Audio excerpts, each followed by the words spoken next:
Good morning, I'm James Lopez, President at HomeFi Corporation, and this is today's market update. A lot of news to unpack today, and I'm going to try to get to it as quickly as possible, so buckle in. Number one, just kind of recapping the news from yesterday and some of the headlines that came out from the two-day FOMC Fed meeting and then the chair announcement and the chair press conference, all that kind of stuff. Number one, big thing that's been happening over the past couple of years is since the coronavirus started, the Fed has been investing into mortgage-backed securities. They've been buying mortgage-backed securities to help maintain liquidity in the market and keep mortgages going. So over time, they've stopped doing that. Towards the end of the year last year, in 2021, they stopped investing into mortgage-backed securities, but they had a balance sheet. So they owned mortgage-backed securities. And so what they've been doing is that the returns on those mortgage-backed securities, they've been keeping on a balance sheet and then reinvesting them into the mortgage-backed securities.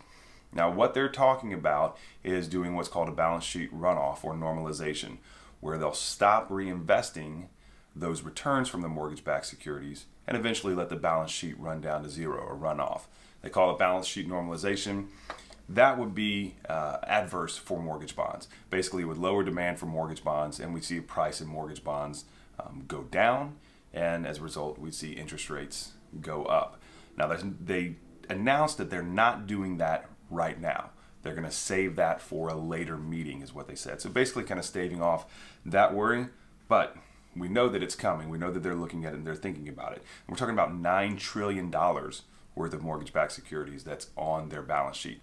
So it's not small. It's a pretty big number.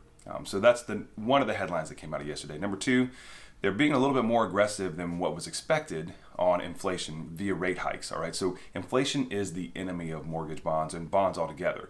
Basically, what they're going to be doing is they're going to be drying up excess cash by raising the Fed fund rate, and they said they're going to raise it this year a total of 7 times is what they've indicated. All right, so they raised it yesterday by 25 basis points.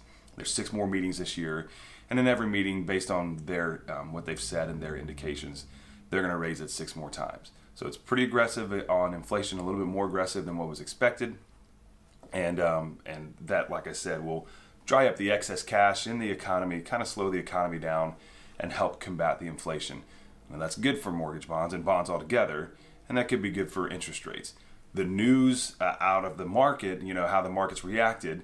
Yesterday, the market had a knee-jerk reaction to some of this news, and mortgage bonds kind of had a sell-off towards the end of the day yesterday. But today, they're back up. Time of recording, bonds were up 19 basis points. The 10-year yield was down about 3 basis points. So bonds are, relatively speaking, flat from the news from the Fed, which is kind of what everybody expected the bonds and the bond market to do. So that's the big news out of yesterday's Fed meeting and kind of the results and all that kind of stuff. A lot of stuff to keep our eye on and keep watching. Now, in other news, a big piece of information that has come out was U.S. housing starts. Right, so these are new homes being built in the United States.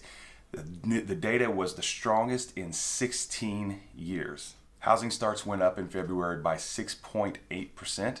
Now, new family homes, single family, is up by 5.7%, and this is up 14% year over year. So this is great news for the housing industry. One of the things that's really driving the housing industry right now is appreciation. CoreLogic released some data about loan performance, and this is basically data that measures loan performance after the loans close. How many people are delinquent, 30 days, 90 days in foreclosure and things like that.